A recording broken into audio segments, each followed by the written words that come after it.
How's it going, YouTubers? Today I want to show you a painting that I'm going to create on a 24 by 36 canvas. As you can see, I have a new setup. I'll make a video later on how I have my oil paints and everything here displayed, ready to use. You probably like it. I have a pretty cool setup.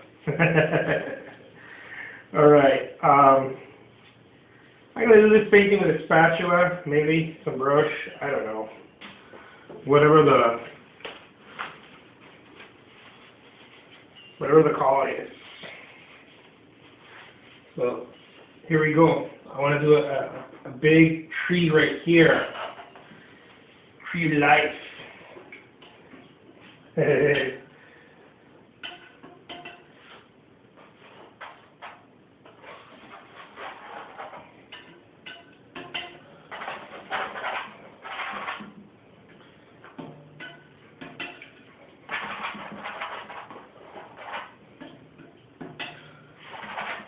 So more and more I want to do some of the demonstrations to just kind of, show a little bit of the artistic process. I've gotten some feedback, some of it positive, some of it negative. I sell my stuff online, on Etsy, on eBay, and some people had asked me, I don't think you paint that much. I don't think you paint that many. I don't think it's you. You're probably, having someone else paint it, or, outsourcing it maybe from another country, China or somewhere else. I don't know. And, well, that's not why I made the videos. I was already making the videos, but I mean, why not use the video here to show you that, yes, look, it is me painting. Me.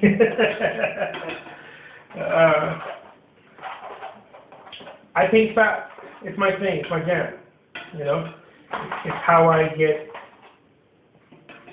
inspired. Maybe because since I was a little kid, here comes a little kid story. Here comes the old little kid story. Like, no, it's true. Ever since I was a little kid, I like to do things quick. I like to get them done. I have like this, I don't know, some people might be like, well, you have ADD. No, I have this impulse, this pull towards things that offer speed. And I always catch myself when I was learning how to paint. I always catch myself going beyond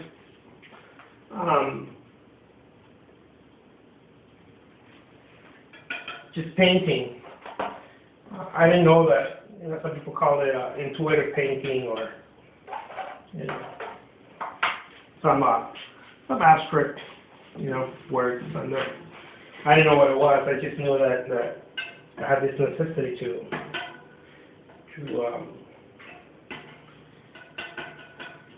create the painting quick. And I was very much drawn to Impressionism because of that. Especially not your classical paintings by the classical Impressionist painting we think about, like Gustave Caillebotte, the floor scrapers, or Edouard Manet, or some of Monet's more, I guess, overworked stuff. Oh, now I like the plein airs or the studio paintings where they went all at it, without disregarding the social norm of the time. I don't know. I tend to to piss off a couple of plein air painters here and there because of that. I think they don't know. They just love me. I don't think they're really upset at me for painting fast. I think they just love me and they don't know it. Or maybe they want to paint like me and I don't know. And they're like, I can't do that because society tells me, you know. But if I just spend 10 hours on a painting, it's not a real painting. I don't know, something like that. I'm sure it's along those lines somewhere.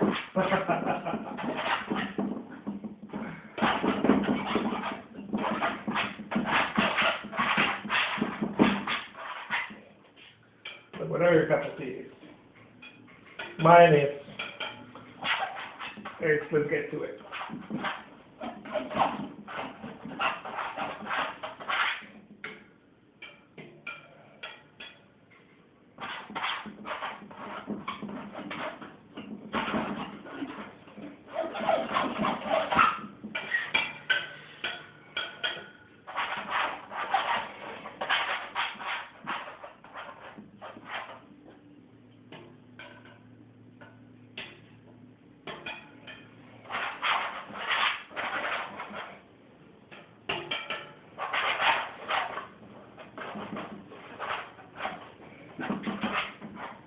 I remember my mom used to see me paint, right? Before she passed away, she was like, of course, right? Before she passed away. She used to see me paint, and she used to tell me, I love how it looks like nothing. Like you're just playing. And then it all comes together in a strange way, she used to tell me. And you know, it's like, yeah, well, if I don't feel like I'm playing, I don't want to do it. If it doesn't feel like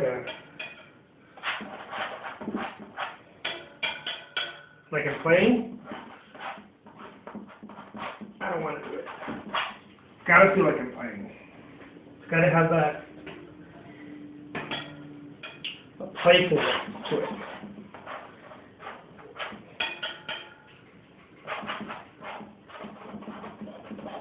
You know, gotta have that fun aspect.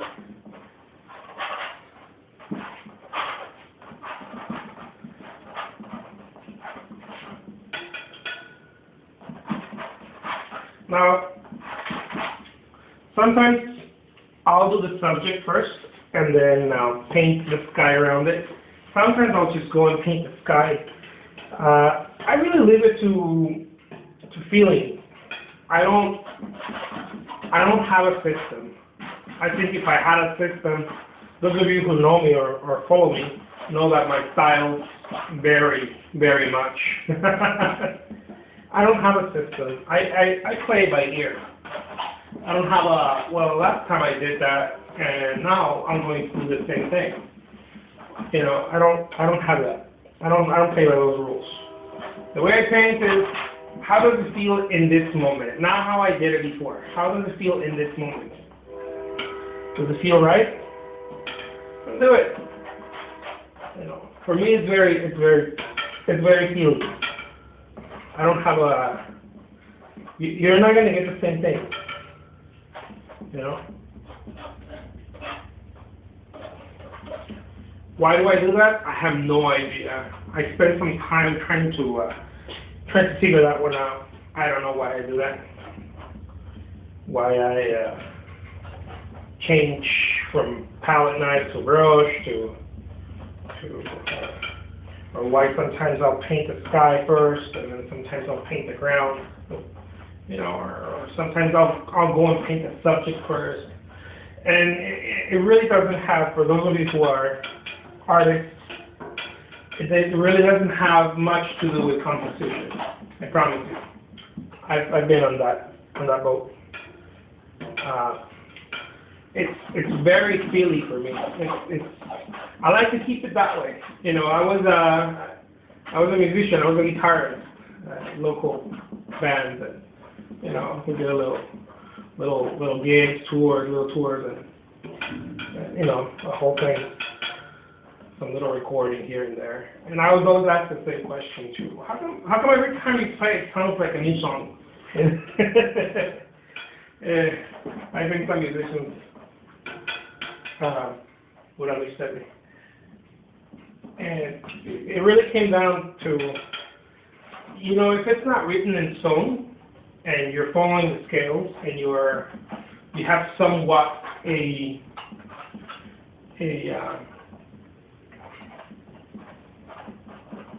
guideline, you know, not very strong guideline, just enough to like the pirate code.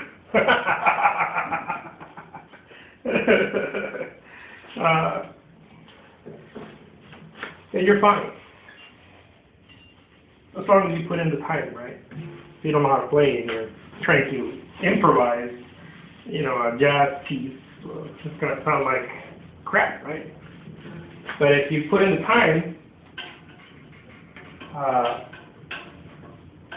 and you want to improvise, I think you're able to. And then you get back to the, you know, to the march with the rest of the band. Yeah, to the march. I don't know, it's just like that.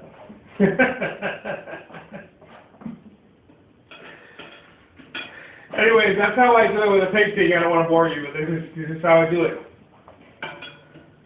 I get out of the way, I improvise, come back to it.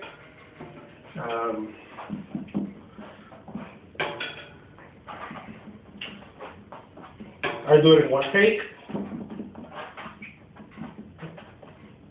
Yeah, I was talking, I know you guys are not here to hear me talk, but I'm a talker, so, you know, you guys are going to have to deal with it. I'm a talker.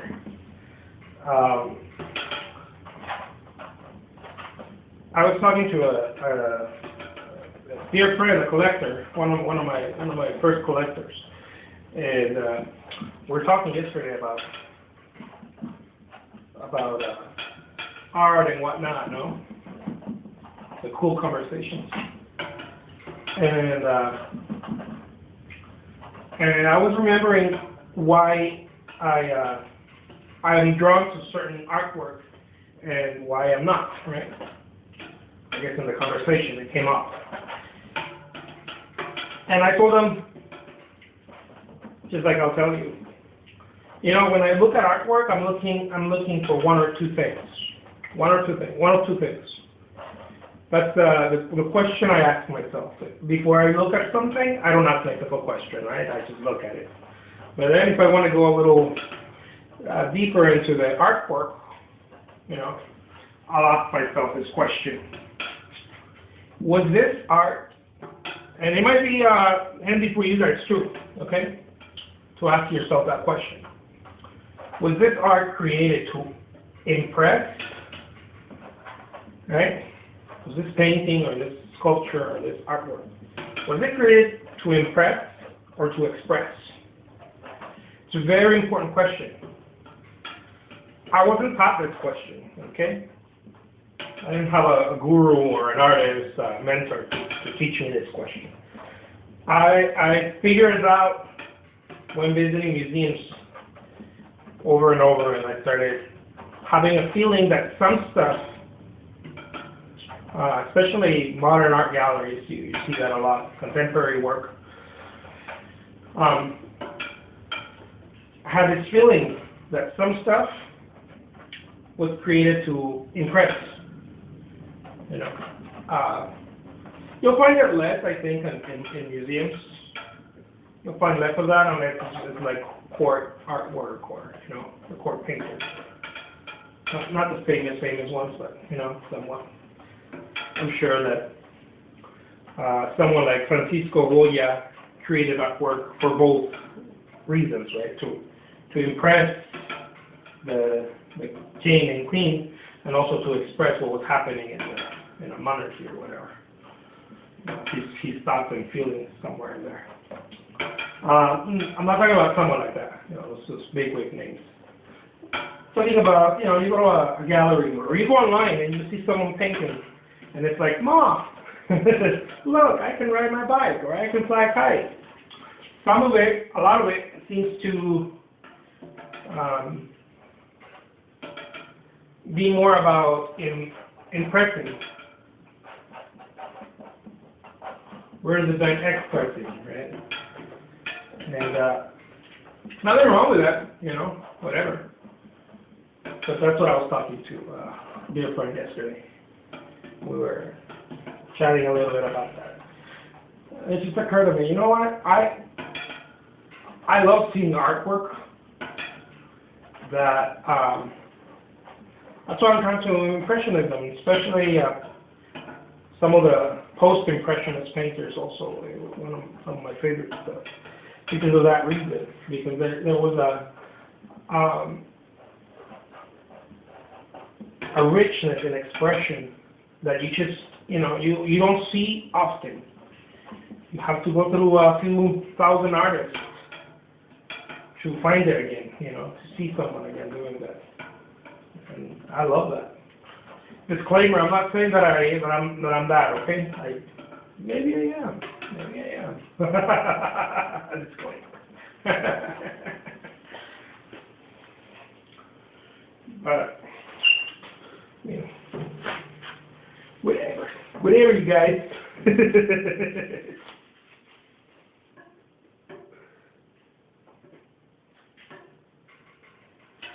I will tell you, if this is your cup of tea, you're enjoying this as much as I am tasting it.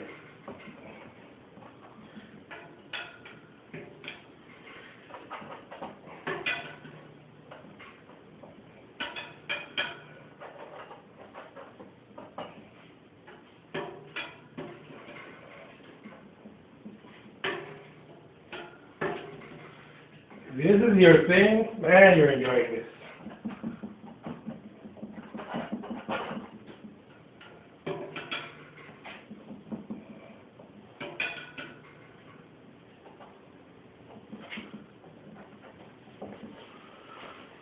Because I am.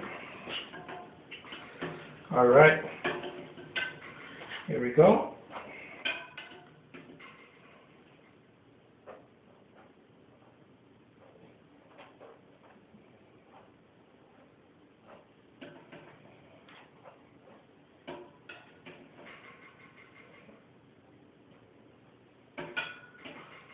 Be bold, and mighty forces will come to your aid.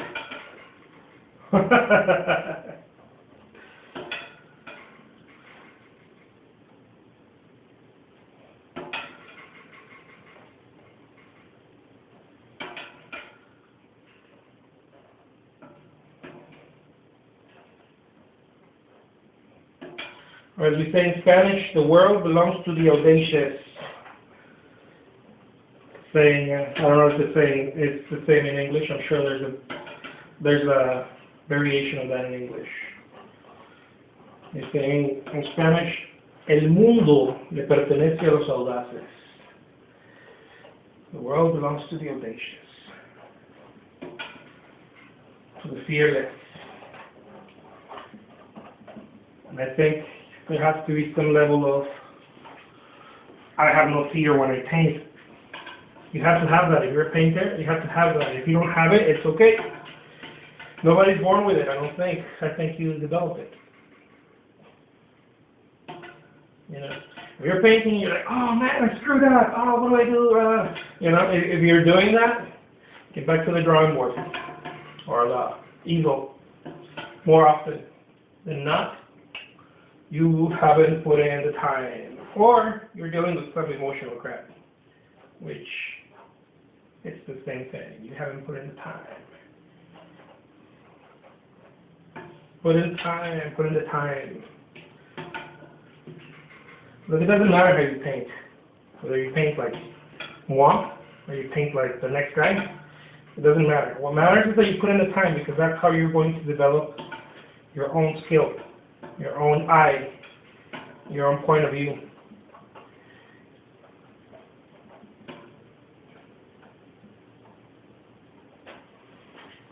Bam!